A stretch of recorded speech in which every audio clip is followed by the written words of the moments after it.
What's up, people? Just a quick overview of our notes on relative pronouns, the first of two new language topics here in stage 15. Let's start with overall what relative clauses are and kind of what they look like and sound like in English.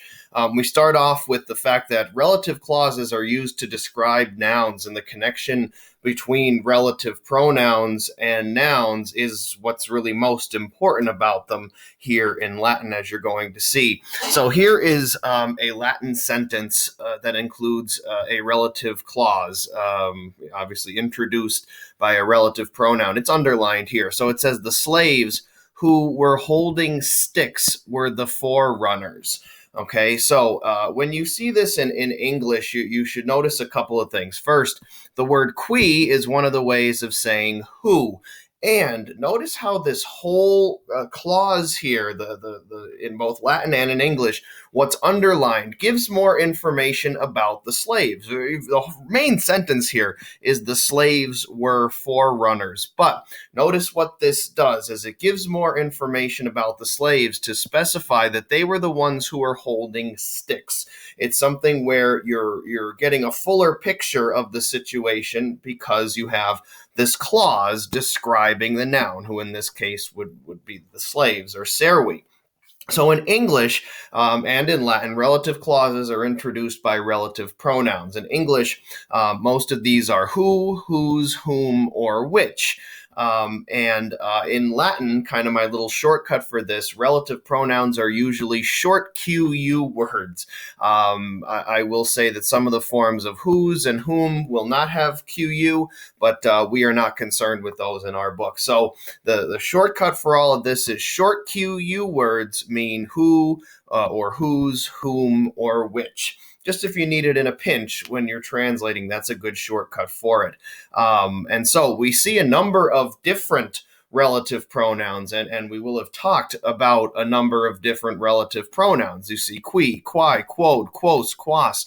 All of these words can mean who or whom or which. And English has like 3 words for it, which is who, whom, or which. Latin has like 30 words for it. And the reason is this connection between relative pronouns, like these on the bottom, and nouns, and the nouns that they give more information about. So, like adjectives, which we didn't really talk about last stage, that was the language topic that I cut. But relative pronouns must have the same number and gender as the nouns they refer to. This could also be called antecedents in this word ante. All right, we see that means before. It's the noun that comes before the relative pronoun, the short QU word, the who, whom, or which deal. So when we're saying number, we mean singular and plural. When we say gender, we mean masculine, feminine, and neuter. The Romans were limited to those genders, and today, if Latin were a spoken language, it might be more inclusive in the same way that English now uses the form they in an inclusive, gender-neutral sense. So just know, though, that for the purposes of ancient Latin here and ancient Rome, we're talking masculine, feminine, and neuter.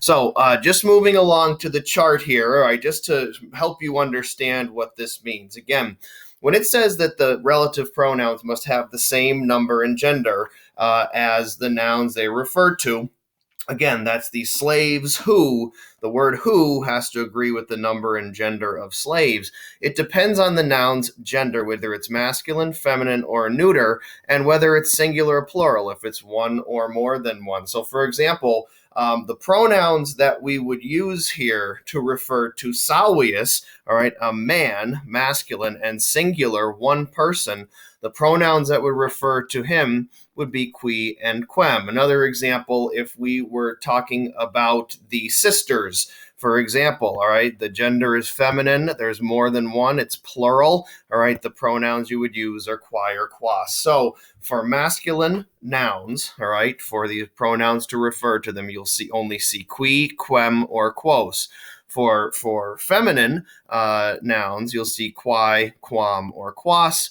And then the neuter, the only form we're worried about right now is quod, but as you're going to see in my next video, quod presents its own little challenge, which is separate from this. The other way around, if you see a singular noun you'll see qui or quai, quem or quam or quod. With a plural noun, you'll see qui or quai, quos or quas. All right, we'll get the hang of it. We'll do plenty of practice here. If you have a little trouble with the sentences at the end of the exercise, that's okay. We'll be doing this really throughout stage 15 in our exercises and bell ringers and everything.